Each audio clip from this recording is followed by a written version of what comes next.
በስመ አብ ወወልድ ወመንፈስ ቅዱስ አሐዱ አምላክ አሜን። በድጋሚ እንደምን ሰነበታችሁ? እንደምን ቆያችሁ? አሜን። አምላካችን የልዑለ ባሕርይ ቅዱስ እግዚአብሔር ስሙ የተመሰገነ የከበረ ይሁንልን። የአባታችን የአቡነ ተክለ ሃይማኖትን ገድላቸው ነው እያነሳን ያለ ነው፣ ታሪካቸው ማለት ነው። የቀጠለው ባለፈ በአባቶቻቸው በኩል የነበረውን የወንድማማቾቹን የዘር ሐረግ በተወሰነ መልኩ ለማየት ሞክረናል። ዛሬ ግን በእናቶቻቸው በኩል ያለውን አጠር አድርጌ ለ5 ደቂቃ የሚሆን ያለውን ገድላቸው የሚናገረው ነገር አጠር አድርጌ አቀርብላችኋለሁ።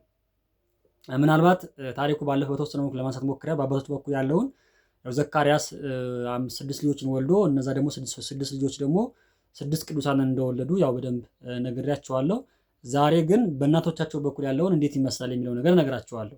ገድላቸው የሚናገረው ነገር ከኔ አይደለም ያመጣሁት፣ ታሪክም አይደለም፣ ገድላ ያለ ነገር ነው የምነግራችሁ።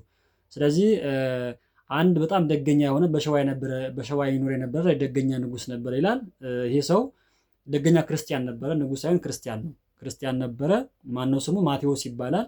ይሄ ማቴዎስ የሸዋ ሀገረ ገዢ የነበረ ነው ይላል። የሸዋ ሀገረ ገዢ ሆኖ የነበረ እንደሆነ ይናገራል። ስለዚህ ይሄ ሰው በጣም በሚገርም ሁኔታ የአንድ ወንድ ልጅ አባት ነው። 3 ሴቶች ልጆችን ወልዷል። ማን? ማቴዎስ ማለት ነው። ልጁ አንድ ነው፣ 3 ሴቶች ግን ወልዷል። የወንድ ልጁ ስሙ ያው መድኃኒነ እግዚእ ይባላል። ሴቶቹ ደግሞ ማን ይባላሉ? እምነ ጽዮን፣ ትቤ ጽዮን እና ክርስቶስ ዘመዳ ይባላሉ። በጣም አስተውሉ። እዚህ ጋር በነገራችን ላይ በደንብ አስተውሉ። የሸዋ ሀገረ ገዢው ቅዱሱ የተባረከው ሰው ማን ይባላል? ማቴዎስ ይባላል። ይሄ ማቴዎስ 4 ልጆች አሉት። ከ4 ልጆቹ መካከል አንዱ ወንድ ነው፣ እሱ መድኃኒነ እግዚእ ይባላል። 3ቶቹ ደግሞ ሴቶች ናቸው። ስማቸው አሁን እንደጠቀስኩላችሁ ማለት ነው። እምነ ጽዮን፣ ትቤ ጽዮን እና ክርስቶስ ዘመዳ ይባላሉ። እነዚህ ማለት ክርስቶስ ዘመዳ ይባላሉ። ከዛ እነዚህ 3 እህትማማቶች ደግሞ ደጋጎቹ ቅዱሳን ወልደዋል። በጣም በሚገርም ሁኔታ ባለፈ 6ቶቹ እንዳነሳ ነው። እዚህ ጋር ደግሞ በጣም የሚደንቀው ነገር በእናቶቻቸውን በኩል ደግሞ በጣም የሚገርም ስራ የሰሩ እናቶቻችን ናቸው ያሉት እና ስለዚህ እነዚህ 3 እህትማማቶች የማቴዎስ ልጆች ማለት ነው፣ ሴት ልጆች ማለት ነው።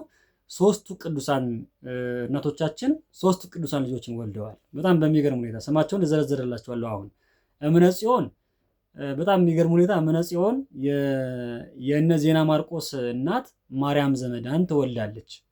የአቡነ ዜና ማርቆስ እናታቸው ማርያም ዘመዳ ትባላለች። አባታቸው ባለፈው እንዳነሳውላችሁ ቀሲስ ዮሐንስ ይባላል። ስለዚህ እምነ ጽዮን የመጀመሪያው ሴት ልጁ የማቴዎስ ማለት ነው። የመጀመሪያ ሴት ልጁ እምነ ጽዮን ማን ትወልዳለች? የእነ ዜና ማርቆስ እናት ማርያም ዘመዳን ወለደች ይላል። ይህን ያዙልኝ። ሁለተኛዋ ልጅ ደግሞ ትቤ ጽዮን የምትባለዋ ደግሞ ማንን ትወልዳለች? ሕፃን ሙዓን ትወልዳለች።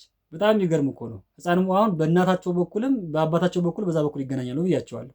አሁን ደግሞ በእናታቸው በኩል ይገናኛሉ። ስለዚህ ትቤ ጽዮንም ሕፃን ሙዓን ወለደች ማለት ነው።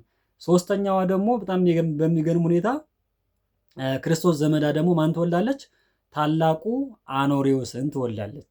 በጣም ይገርመኛል። አኖሬዎስ ታሪካቸው በጣም ሌላ ጊዜ በደንብ እነግራቸዋለሁ እና በጣም የተባረኩ አባት ናቸው። ስለዚህ እኚህን ትወልዳለች ማለት ነው። ስለዚህ ክርስቶስ ዘመዳ ማንን ወለደች ማለት ነው?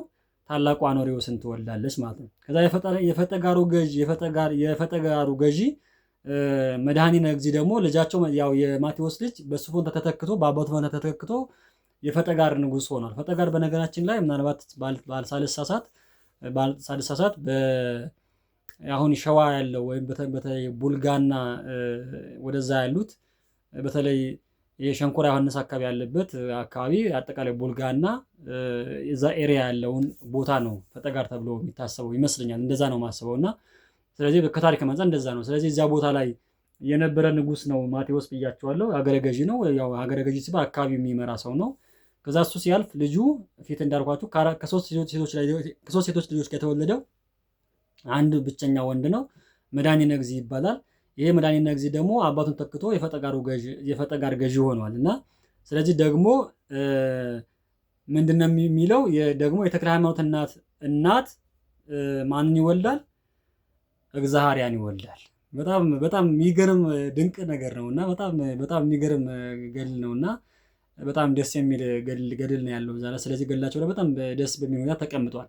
ስለዚህ ማንን ይወልዳል ማለት ነው? ያ መድኃኒነ እግዚእ የተባለ አንድ ወንድ የተባለው ልጁ የሀገሩ አባቱን ርስት ወርሶ ያው የአባቱን ፈለግ በመከተል ንጉስ ሆነ።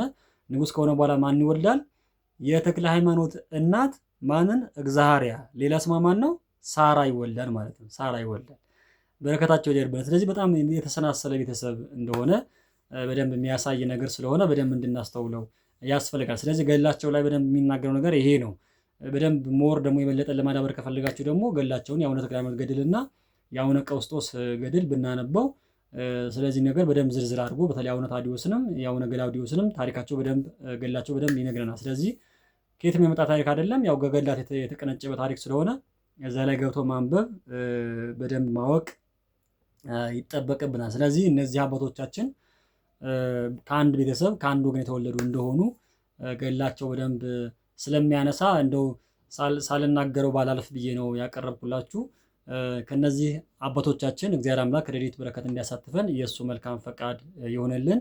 ሀገራችን ኢትዮጵያ በረድኤት በበረከት እንዲጎበኟት የእሷ መልካም ፈቃድ ይሆንልን። ዛሬ ያው ለነሱ የተገባው ቃል ኪዳን እንዳለ ሆኖ ዛሬ ሀገራችን እየተራበች የተጠማች በእርስ በርስ ግጭት በተለያዩ ምክንያቶች በተለያየ ነገር ችግር ደርሶባት ናትና ያው ድሮ በነበረው በዛ ጊዜ የነበራቸውን ትጋት በአጸደ ነፍስ ከኛ ጋር መሆናቸውን እናምናለን። ስለዚህ አምላካቸውን እንደሚለምኑ እንደሚማለዱ ይታወቃል። ስለዚህ በመጽሐፍ በራእይ ዮሐንስ ምዕራፍ 6 ከቁጥር 14 አካባቢ ጀምሮ ስናነበው በሰማይ ሆነው እንደሚማልዱን ወይም ደግሞ እንደሚለምኑልን ተቀምጧል። ስለዚህ ጌታ ሆይ በምድር ላይ ደማችን እስከ መቼ ይፈሳል ብለው አምላካቸውን እስከ መሞገት ድረስ ይደርሳሉ ቅዱሳን። ስለዚህ ዛሬም ኢትዮጵያ ያለችበት ሁኔታ በጣም አስቸጋሪ ነገር ስለሆነ እነዚህ ቅዱሳን ከአምላካቸው ለምነው እንዲያማልዱ ወይም ደግሞ ለምነው ምሕረት፣ ቸርነት፣ ይቅርታ እንዲያመጡልን የእነሱ መልካም ፈቃድ ይሁንልን። አምላካችን ቅዱስ እግዚአብሔርም የእነሱ ልመና ተቀብሎ እንደኛ ክፋት እንደኛ ኃጢአት ሳይሆን በምሕረቱ በቸርነቱ በይቅርታ ጎብኝቶ የሀገራችን ኢትዮጵያን እንዲምርልን ሕዝቦቿን ፍቅር፣ ሰላም፣ አንድነት እንዲሰጥልን የእሱ መልካም ፈቃድ ይሁንልን። ይቆየን።